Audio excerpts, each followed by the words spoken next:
All right, welcome back to another episode of Become a Calm Mama. I'm Darlene and I'm your host. And today I have a special treat for everybody. I've invited Victoria Yates onto the podcast. Say hi, Victoria. Hi. Hi. Victoria is a former nurse, which is so fascinating to me.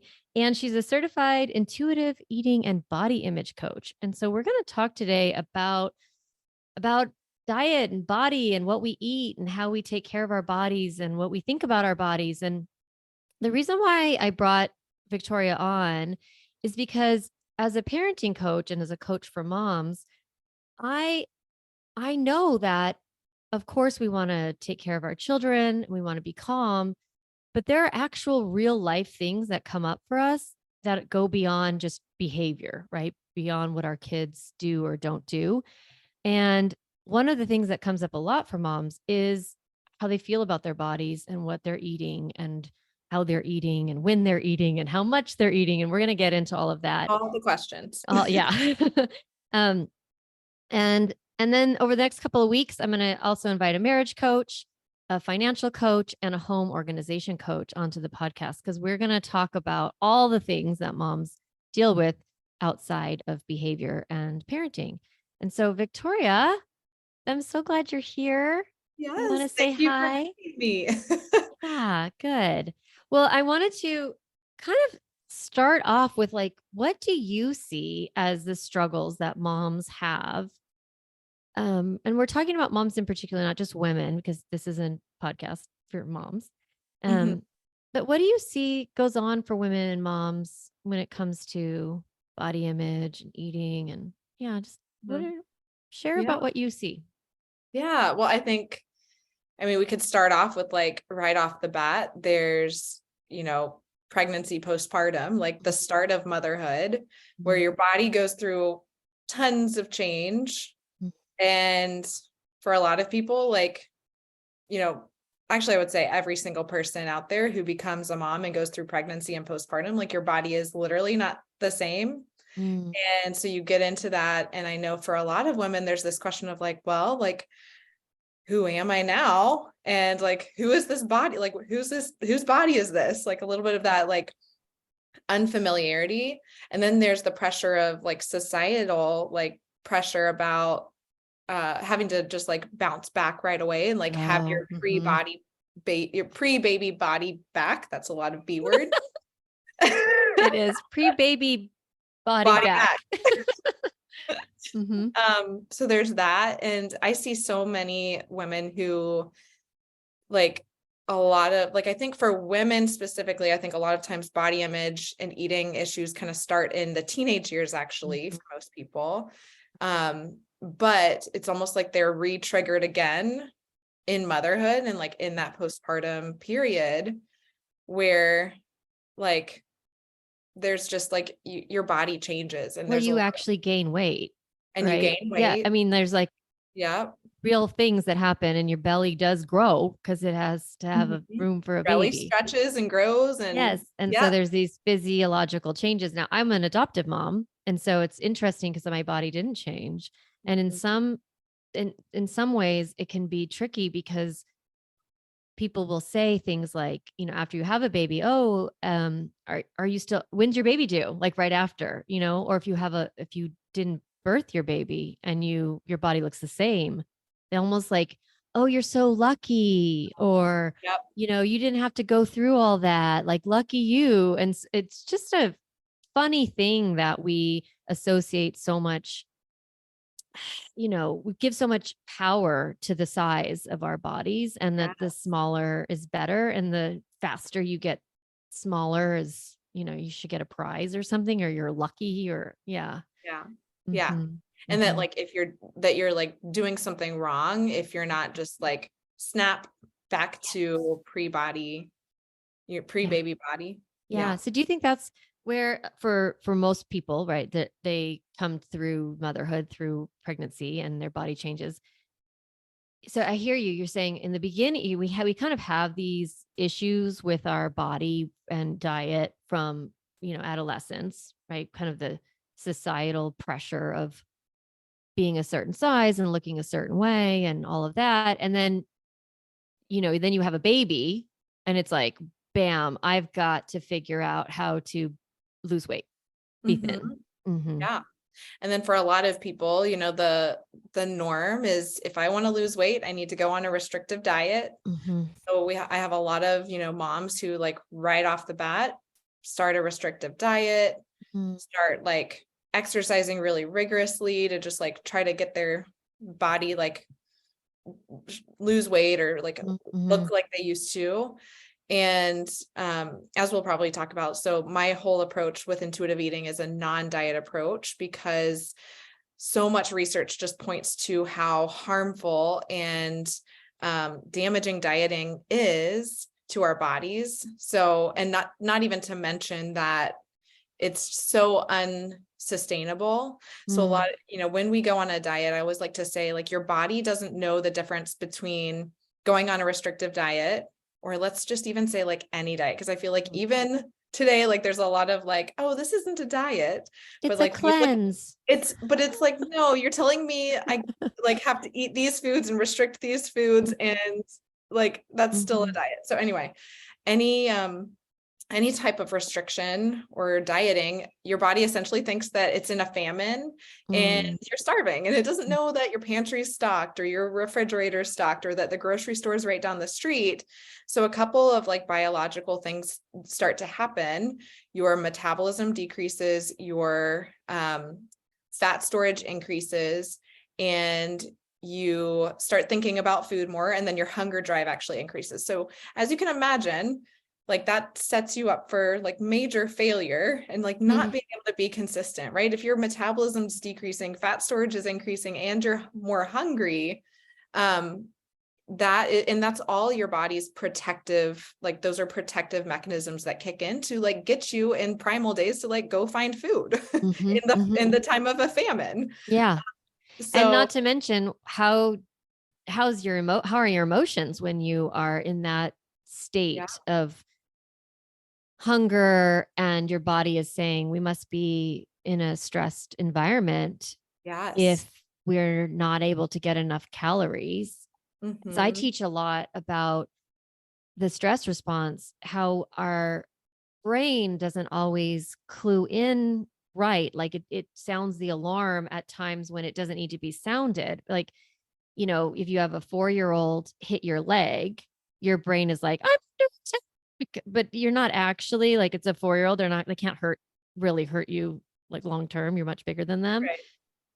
But your mind is like, if any other environment, if you were being hit, it would mean that you were not safe. And Hmm. so we have this stress response in motherhood. And I teach a lot about how to retrain that stress response and to calm it down and to shift it. And what's interesting is you're saying when you put yourself on a diet, you're you're telling your brain, hey, there's scarcity going on. There's not enough resources. We're not safe. And so you're going to be in a heightened stress response Yes. physiologically and maybe emotionally. And emotionally or mentally, yes, Mhm. exactly, yeah. So that is why I teach my clients how to basically get away from dieting and just build trust with their own body cues, because Mhm. a lot of them too, with dieting, it's all external, right? Someone else is telling you how to eat, what to eat, when to eat, how much to eat. And with dieting, however many diets you've been on, you're basically teaching yourself, I can't trust myself.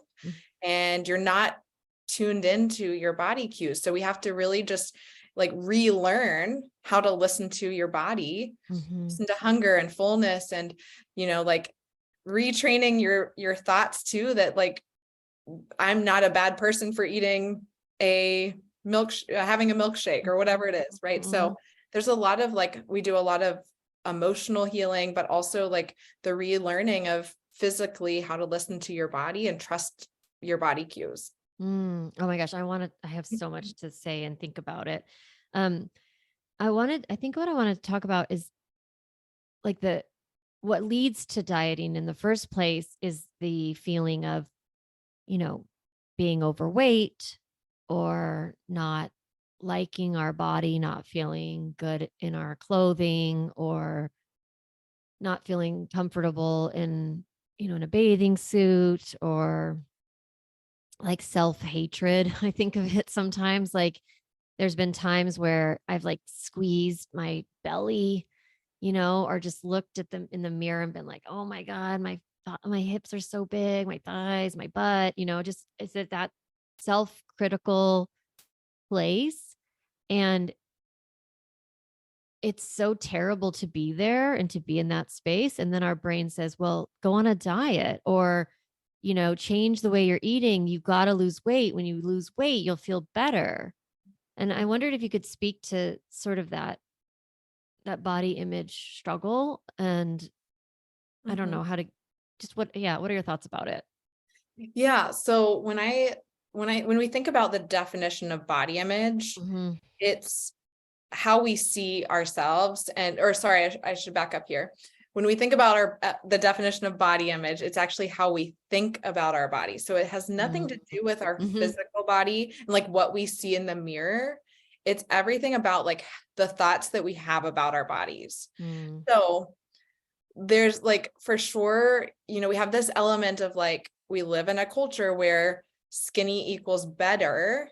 I'm Mhm. using air quotes here, but what I see, so there is an element of like feeling more like societal acceptance if you were to lose weight, but because our body image really is more about how we see ourselves, and I would even say like not even how we see our bodies or like our thoughts about our bodies, it's more about like our thoughts about ourselves. I always like to Mhm. say like the first part of working on your body image is working on your relationship with yourself Mm. and like having a better relationship with you and um getting to know yourself and appreciating yourself, and then once you have a better relationship with yourself, it's so much easier to, no matter what size you are, to have a good relationship with your body too. So I say it starts there, but that leads to the fallacy, like thinking if I just lose weight, then I'll feel better about myself or I'll like myself more, or I'll have a better body image. What oftentimes happens is like you lose weight and you still have those same negative thoughts about your body. And maybe it's not about like your stomach or your legs or your butt anymore, but it's like about you, Mhm. and like you don't Well, you can like always find something you yourself. don't like. Yeah. Exactly. So I was gonna share this real quick because I remember the first time I really realized what you're talking about is that like about our thoughts creating our reality more than the reality itself. Because I got married pretty young. And a few years later, I was scrapbooking. It was in the days when you would like actually cut photos and tape them into right, not just albums. send them off to a company. Yes, no, it was like, we'd like print them out and cut them Yeah. out, right? So I've been married 25 years, which is a really long time. And I remember cutting the photos of myself at the beach. I was like, my husband had taken a picture of me walking along the beach.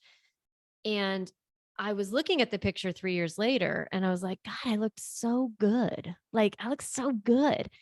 Um, I look way better then than I do now, like having full thoughts around that. And obviously I was like, getting fit to get married and stuff. And then I was married for 3 years and like we would eat out and whatever. Like, I probably had gained a little bit of weight. But my thought actually was, I remember not feeling thin then. And Yeah. in retrospect, I look at myself and I think, oh, I looked so good. But then why didn't I feel good? And I remember I was about 25 at the time, 26 maybe. And I was like, someday I'm going to look back at this period of my life and I'm going to think I was so thin then or I was so young then. So why don't I start to think that now? And it was just the bare beginning of healing my body image. It's taken a long time, but to get to that place where I could see I might someday think I look good now. So I could just think I look good now. That is so powerful. Mhm. Yeah. I Mhm. love that. Yeah, I've had Yeah. clients say the same thing about themselves, like seeing a picture and being like, yeah, I didn't like myself then. And like looking back, I'm like, I looked, I looked great. So yeah, I love that thought of like, why can't I just think that about myself now too? Yeah. Yeah. Yes. And I also I'll share just I am in my mind like a recovering restrictive dieter. And I spent the first time I ever like put myself on a restriction diet, I was 16 and I stopped having dairy. And it was like the first time I said, "Oh, I'm not going to eat like an entire food group." And it was legitimate. I actually didn't feel well when I had dairy. I didn't know this was way before there was anything about lactose intolerance or anything, but I just noticed that if I had a bowl of cereal, I'd have an upset stomach, and I just connected it. And but I think that unlocked for me some sort of like power, control, um, some sort of feeling of safety in the diet. And from then on, I can like up until a couple years ago, I could look back throughout my life and see the various times when I would restrict food, either kind of a food group. I was like a food group restrictor. So, um, I guess like there's a lot of like emotional power in dieting that we get like, oh, I'm doing something about my body, right? So we don't like our bodies and then we do something about it and it feels better. And then also when you're doing the dieting, like we talked about earlier, you said, it doesn't actually work and it makes us, kind of go cuckoo, but it does feel Yeah. good. You feel like you're in control. Mhm. And I think And you're even about, taking action, right? Like you're actually going to yep. fix some problem. And I'm even thinking like for my clients who are mothers, and I even think about myself, like, let's just Mhm. like motherhood, there's a lot that's out of your control, Oh right? You're my God. managing little Yes. humans who are, I don't know, on their own agenda. Yeah. I mean, you have little ones, and we were just talking earlier about like potty training and sleep Yeah. training. And yeah, you can't control their bowels. You can't make them stay in their beds when you take that crib, Yep. take the side You crib can't off. make them keep sleeping when it's supposed to be nap time and they're Yeah, refusing. exactly. Sleep, eat, poop, or talk. Those are the things you Yeah. can't make them do. So yeah, there's so much out of our control. And then when they get older, dear Lord, it's, Yeah. yeah. And I can only imagine that it just keeps feeling out of control. So and Yes. that's like, I think about for myself when I like that's a big thing that led me into restrictive eating is like Mhm. feeling out of control. Like there was like a huge like something happened in our family and it was like this whole thing and it was like so much uncertainty and it was like food was that area that I was like able to feel in control similar Yeah. to you. And so like with moms too, it's like when everything feels out of control, it's like, well, I can like go on this diet and I feel like I have control because I'm like checking the boxes and I'm like Mhm. following the rules and And it's it's a like I feel like I'm plan. Yeah. accomplishing something and that feels No, good and there's yeah. so much like I love intuitive eating, like, and I want to talk about it, but I also love this part of the conversation about like the draw that we Sure. have to any diet or any food plan or any cleanse or any, I see a lot of moms and they'll be on a variety of cleanses and like mamas, it's okay. Keep doing your cleanses if you want. This is just an If you opportunity. don't want, that's also Yeah. okay. Yeah. Right. And if you don't want to, like this is just an opportunity to explore Mhm. why we're on restrictive diets. Why are led to it. What are the social conditionings? What are the factors that lead us to restrictive dieting? And what are the drawbacks? Like why is it not healthy for us long term to be in these patterns and then we're going to give us a solution, right? An opportunity, an invitation to view food and our bodies in a different way. But if you are currently like, if you're listening to this episode and you're like, well, I totally do a cleanse, like I'm intermittent fasting all the way, or like I definitely don't eat sugar. Or the last thing I ever want is for any mom listening to feel like, oh shit, here's another thing I gotta fix. Like, uh, no, Victoria is here kind of inviting us to a new way of thinking and a new opportunity and a new relationship to our body and to food and um to ourselves. And I know that for me, recovering from restrictive dieting, has brought tons of healing, but there's still an urge there when things feel unsafe or out of control or unpredictable. I can find myself like attracted to some sort of new diet. Like, I'm just going to eat soup all week and I'm going to feel so much better or whatever. Yeah. Um, so tell us a little bit about what is available when or maybe you want to talk a little bit about the urge to restrictive diet. Talk a little bit more about that. I'm not sure my Yeah. thoughts on it.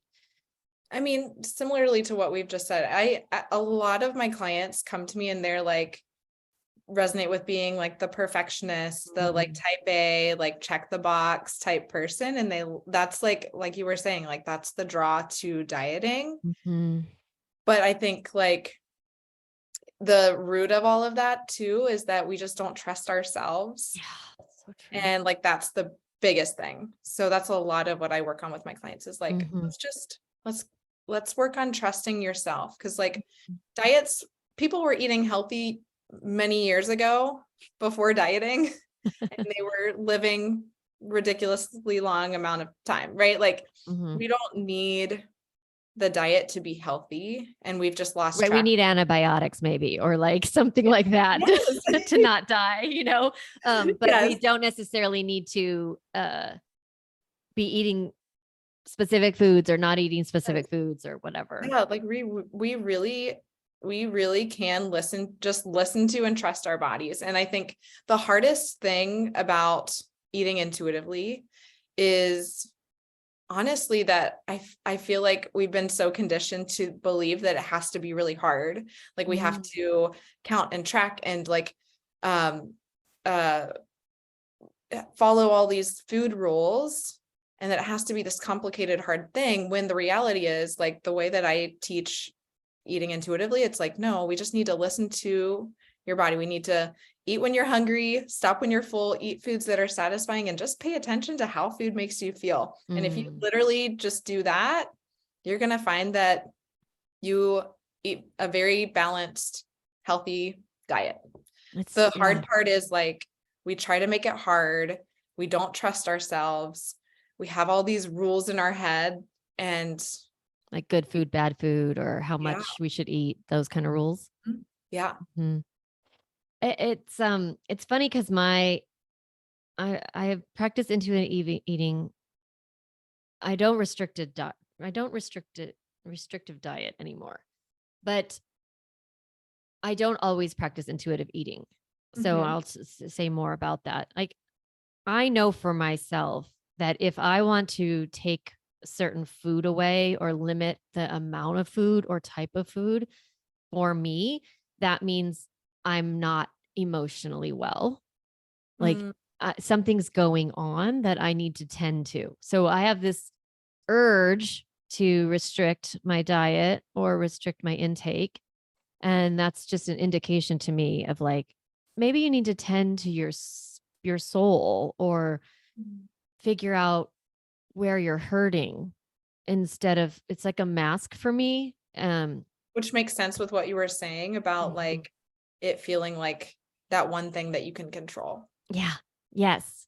Um, and being learning to be okay with things I can't control and learning to manage myself even when things are unpredictable or when things are painful or when things like some people overeat in order to avoid emotion and I would undereat almost to distract myself from my emotion and be more aware my hunger was like safe. Like my hunger, I don't know, it's funny to describe it, but maybe you've had clients like that where the hunger is it's like a clue like, oh, here I am. I'm okay. And then I'm focused on that and ignoring it, like shoving it down. Like I'm processing that physical sensation much more than any of the emotional inputs. Mm-hmm. Yeah, for Yeah. sure. Yeah. Yeah. But with intuitive eating, when I practice intuitive eating, I eat much less. Mm. because I'm eating for get full and to feel satisfied and to like take care of my body. And there's a lot more intention and connection with my physical being. So tell us, what is intuitive eating, and kind of define it for us. So I have an idea of what it is because I know when I'm doing it, when I'm not, but I don't teach it. So tell us what it Yeah. is. Well, so intuitive eating is basically a framework that was created back in the 90s. I would even back up and just say like intuitive eating is simply like what I believe is like the way that our bodies were designed or created to eat. Mm-hmm. So, but the framework of intuitive eating was created in the 90s by two dietitians. And since then, there's been over 150 studies that actually back it up to be a much healthier approach to improving your health compared to dieting. So basically, it is just a framework that helps you to get away from restrictive dieting and yo-yo dieting and all the negatives we've already talked about with that, and really just get to a place where you've built trust with your body and your body cues. So you sit down to eat and you're like, I'm going to intuitively eat as many brownies as I want. Mhm. This is where my friends get stuck on it because they're I like, know. I Yep. will never stop. I intuitively only want to eat shit food, and I intuitively want to never stop eating it. This is what I think people think when they are presented with intuitive eating. It's the Yeah. trust thing. Just listen That, to your body, and yeah, like, well, my my body body wants really, brownies. I mean, it's a I want you to speak to it because it is an obstacle, and it's like what choices do we have, right, in our society? Is you can just eat whatever without being with no intuition, with no connection, with just eating without consideration, or you can diet, or you can intuitive eat. I mean, I what are right? So if we're not gonna diet and we're not gonna just eat mindlessly, then we're gonna intuitively eat. So talk a little bit more about like that obstacle that people have in their mind. Like, I'm Yeah. just going to eat everything.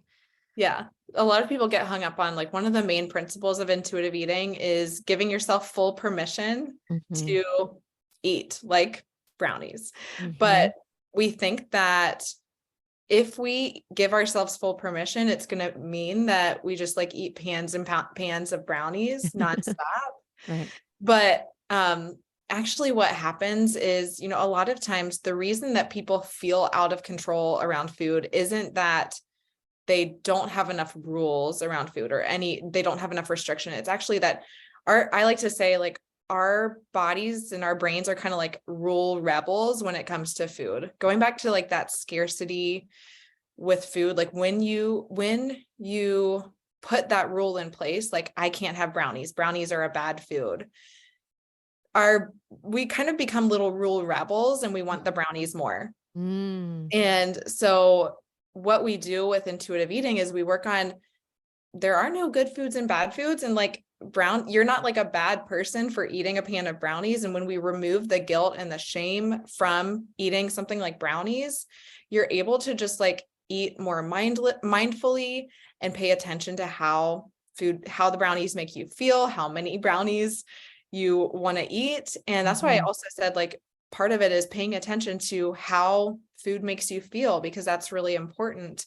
It's not going to feel good to eat pans and pans of brownies, right? Mm-hmm. You're going to have a Mm-hmm. stomach ache. So Mm-hmm. that's really part of it. And a lot of times, like, actually, I love that you said the brownies, because I had a Mm-hmm. client who I actually gave her one of the exercises I give my clients if we're working on this is I say, okay, I want you to pick something Mm-hmm. that you really want that is like this off limits food. And for her, it was making a pan of brownies. And I was like, I want you to make it and just like have it in your house. And every day I want you to give yourself permission to have the brownies. And what was so interesting is Mm-hmm. the first day she had like 2 brownies. The second day she had like 2 brownies. And then she didn't want any more. And she ended up having to throw away like half a pan of brownies by the end of the week because they were bad. But that is the Mm-hmm. power of like when you give yourself permission, it's like another analogy is like the forbidden fruit mentality, right? Like when that thing is forbidden, we just like want it more. Mm-hmm, mm-hmm, So that is really where so much like you actually feel more in control around food, and you gain more control around food when you let go of those rules and you do give yourself permission, because it's mm-hmm. not like this forbidden thing, or you don't have that like, all right, well, like I've already eaten a brownie, so now I've already screwed up my diet, so I might as well Yeah. just like eat the whole pan. Like there's so much like psychologically that like goes into our like eating Mm-hmm, habits. mm-hmm. Um, I call that fix it and fuck it.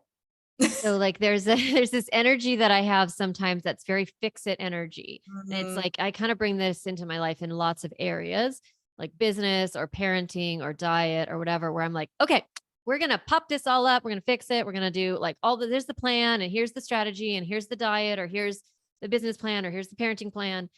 And I get very invested. And then I lose steam or get distracted, or I probably what happens is I feel more in control, like I'm not panicked anymore about the thing. Right. And then I get to this like, fuck it. Oh, fuck it. It's Mhm. not, I don't, it's not that important, Yeah. or, and I kind of can get into that, Mm, that place where I'm more mindless. So it's mhm, not necessarily for me like, oh, I ate one brownie, it's all over. It's more like at some point it feels managed just enough. And then I get into this like fuck it place, and I don't hold myself to, it's like, it's not even holding myself accountable. I just lose connection with mhm, my goal, or which the goal isn't to be thin. The goal is to feel good, mhm, right? To like, the goal isn't having my kids behave. The goal is for me to enjoy my children. mhm. So Yeah. even if they misbehave, I can figure out how to enjoy them, right? Or, food, I want to feel good in my body. So whatever that looks like, when I'm connected, I don't have to go from fix it to fuck it. I can just like stay in that space of like mindful intention, commitment, connection. And I think that's what coaching is so valuable, because I think on our own, it's like a toddler with a knife or whatever. It's like we don't know necessarily how to do these things yet. Like you kind of need a coach to teach you how to intuitively eat, or to mine those unseen thoughts or actions or whatever, like the roots of why we behave the way we behave, either with our diet or with our kids or parenting or money or whatever it is. So tell me, like, when you're working with a client, how do you work with them to kind of heal? It's really healing, right? You talked about it earlier. Like, what is that Yeah. like? What's the process like? Yeah. Like, so I always describe it as like, we want to get to the real root of the problem. Like whether you are overeating or emotional eating is your thing, or you're just like Mhm, mindlessly eating all the time and you're like mhm, snacking all the time and you don't want to, like you want to be more intentional. Or maybe like you were talking about, Darlene, about like you're more restricting and you're mhm, like going to that I have to control kind of place. Across the board, it's never actually about the food. mhm, It's mhm, always about something more, like that need of like control, because like life feels out of control, and like that's your thing, or perfectionism, or um lack of trust in yourself. mhm, Like those are, it's never actually about the food. So my approach is really like, let's get to the root of like why you're restricting, why you're overeating, why you're emotional eating, why you're mindlessly eating. And obviously like there's some things like with how you're eating throughout the day that could be impacting that. Like for example, like one of the biggest reasons that I see people overeating is they're not eating enough consistently throughout the day, and then they get to the end of the day and they're starving, and so it's like mhm, your body's natural drive is going to say like we have to raid the pantry right now. So like we work on those aspects, but then also um when I think about a lot of people come to me because they've been on so many diets and they've mhm, seen like mhm, either they've seen results for a little while, and then they like revert back, and then they go back and see more, go on another diet, see some results and go back. And then they, maybe start and go on another diet. And it's like, they get to this point where they're not even seeing results on a diet. And they realize looking back that dieting has never worked for the long haul. So Mhm. they need a different approach. And I see like dieting really works like a Band-Aid, right? You're Mhm. gonna you're gonna kind of cover up that overeating. You're gonna kind of control it for a little while. But then if you're not on that diet, and we've already talked about why dieting isn't sustainable, you're gonna still have that problem because nobody's ever gotten to the root of it. So like for example, I had a woman who I was working with who had been struggling with binging and like had tried every single diet out there and had even tried an intuitive eating program, but I really don't think anybody even really got to the root of the problem. And when we figured out what that was, which for her, it was like this weight of like feeling like she had to be perfect. Like I said, Mhm. it's never Mhm. about the food. She felt like anytime she screwed up and like wasn't perfect, she was a failure. And then food was the way that she coped with that. And once we figured that out, she stopped binging. That's So amazing. And it's I want to add, as a mom, the perfectionism is directly related a lot of times to our kids' behavior, right? mhm, Like, I need to be perfect, and evidence of that is how my kids are behaving. And if they have a temper tantrum or they act out at some sort of event or show up in a way, like hit their friend at a play date or whatever, that means I'm not it's a like good, reflecting on me. yes, I'm not a good mom. And it's like the truth is, kids misbehave because they have feelings that they don't know what to do with, and they express them in these ways, just like we have feelings that we don't know what to deal with, and we express them maybe with overeating Mhm. or under eating or whatever. It's like the behavior of our children isn't a reflection of whether we're good parents or not. It's a reflection of how well our kid is managing their feelings. Mhm. But Yeah. I think that that perfectionism comes in, especially for parents when they look at their kids' behavior. Yeah, I Yeah. just wanted to add that. Yeah. Yeah. I was just thinking another thing that I see a lot with moms is we're so conditioned to like, and we have to like take care of our kids all day, Mhm. and we're not really taking care of ourselves. And so I see a lot of moms like getting to the end of the day and putting their kids down, and they're like, they sit on the couch and they're like, oh, okay, I can just like take a breather and a breath. And it's like, but then and then they kind of turn to food to be that part of like Mhm. that self-care or that reward of getting through Mhm. the day. And like food just naturally does bring about good emotions. Like it does give us like a dopamine rush. Mhm. Mhm. And so I see a lot of moms like, because they're not, not really prioritizing themselves throughout the day, and Mhm. even like little ways getting to the end of the day and like feeling like food needs to be that sense of like feeling taken care of, or like Yeah. that sense of like pleasure at the end of the day when they Mhm. haven't felt Mhm. like any pleasure all day. So Mhm. something I always recommend is like how can we figure out how to like take care of you more throughout the day and like have little pleasures throughout the day so that you're not getting to the end of the day feeling so depleted, like you haven't had any fun. You need Right. food for that. So Mhm. that's another thing, just thinking about something I see really common with moms and food. Yeah, gosh, that's so true. Like when we are delight, when we don't bring delight into our lives or joy into our lives or self-care or eating eating well even. I think about like Mhm.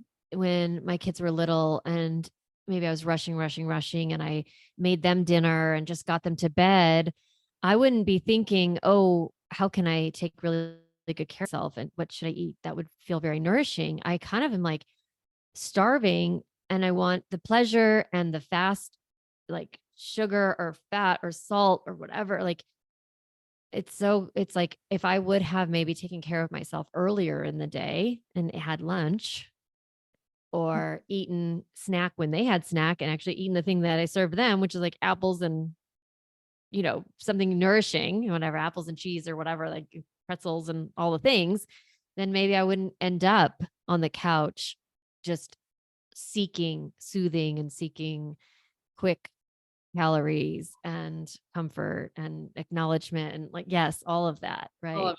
it. Yeah. Hmm. Yeah. Yeah. I think. I'm going to think for a second. We'll cut this part out where I want to go.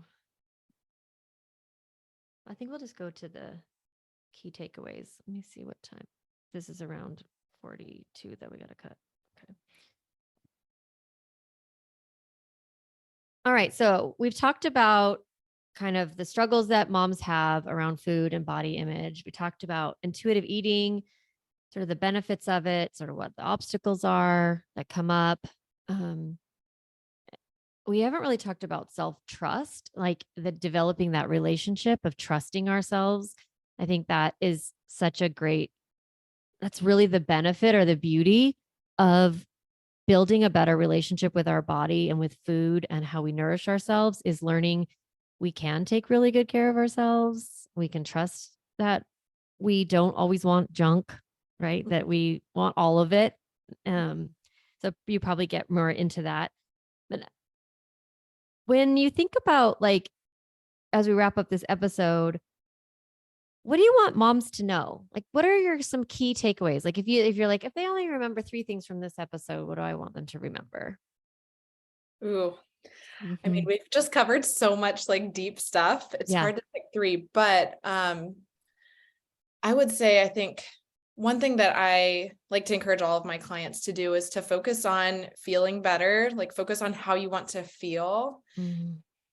more so than reaching a certain number on the scale. Because we've already talked about how that number, like that body size, that's not going to help you. That's not actually going to be what brings you more joy in your life and like makes you feel more confident. So that's something that I like to encourage my clients to focus on instead of the scale is how do you want to feel? So a lot of people will say, I want to feel more energized. I want to feel healthier, just like lighter, like not even necessarily scale wise, but just like feel lighter in my body and feel more active or stronger. Mhm. So pick a word and think about like what are the actions that I can take that I think will help me to feel that way. So that's kind of like my guideline for how to just start to take some action. And I find it so effective to focus on how you want to feel rather than a number. Yeah. Um, and then I would say, just focus on getting to know yourself. Like in this new body, I think there's, first of all, like recognizing anytime we go through body change, which is so normal as women, throughout our lives, we continue to like our bodies continue to change through pregnancy, postpartum, into like menopause, right? Mhm. So just know that body change is normal. And also it's normal that it's uncomfortable. I think about like, Mhm. I use the analogy a lot of times of anytime you have something new in your life, like you start a new job or you move to a new city or you become a mom, like it's uncomfortable and it's a big change and it doesn't feel great at first. And then as you get into it, right, like you get used to it. So the same goes for our body and with body change. I think number one, the biggest struggle that I see my clients having that actually keeps them really stuck is just not accepting their body and not having a good relationship with their body and not respecting their bodies. And what I want to say too is that like accepting your body doesn't mean that you have to love every part of your body. It's more of like, I'm like choosing to respect this body that's mine, Yeah. and take care of her, because like the alternative is miserable, always hating your body, always being at war with your body. So just recognizing that that is a choice. And just think about like, I always like to say too, that we take care of the things that we care about, which is why I incorporate so much body image work with my clients, because that's something that I see keeping people really stuck as well is, with dieting is a lot of times going into it, you're thinking, I'm going to fix my body image by going on this diet and losing weight. But it's really like, we have to kind of flip that around and work on our relationship with ourselves, because when we respect ourselves, when we care about ourselves, when we love ourselves, we are going to take action in a healthy way to take care of ourselves, Yeah. eating better, exercising more, getting sleep, managing our stress, all the things that lead to us feeling healthy and living healthy lives. So Yeah, that was a lot, but No, I love that we take care of we what we take care of care the things we about. care about. Yeah. Yeah. Gosh, that's so beautiful. And yeah, there's so much to explore. I think body image and our relationship to food and motherhood is just like a whole world unto itself. And I know that for me, really healing my relationship with my body. I remember a few years ago, I took pictures by myself in my bathing suit, and like I was in like I was like, "Tunnel." Like I kind of like opened up my arms and I was like kind of like just took these silly photos. No one has ever seen them. And I just decided before I went back to the phone to look at them to decide that I loved whatever I was going to see. And sometimes I talk about that I quit the I hate my body club. And I like to say that even though I quit that club, it's the club that doesn't let you leave. Like that club will constantly sends me emails in my mind of like, come back to us. We want you. Knocking on your door. Yes, yes. Like, come back to the I hate my body club. Mm, And I don't, I think there's days when I can say I love my body. And then there's days that I can say, like, I respect my body. I care about my body. I'm grateful for my body. There's different relationships I have with it. But I think the the truth that you're offering to us is that when we love ourselves and we take care of ourselves, when we care about ourselves, then we take care of ourselves. That's what comes first, not the external, right? Not the action yeah. of the diet or this exercise program or, you know, soothing myself with food or alcohol or whatever it is. Instead, I'm going to find new ways to soothe. I'm going to find new ways to celebrate, new ways to acknowledge, to take care of myself. Um, yeah, I think that's so beautiful that you have offered that perspective for us. Yeah. Um, and I would imagine that you, when you work with your clients, you work with them for longer than 40-minute podcast episodes. Yeah. So tell us a little bit about like how we can find you, what programs you offer, what it's like. Yeah, just, share with us about your work. Yeah. So you can find more about working together at my website, which is victoria-yates.com And we'll forward put it slash in the coaching. show notes and everything. Yeah. Yeah. Yeah. And I'm also over on Instagram pretty frequently at non-diet_RN.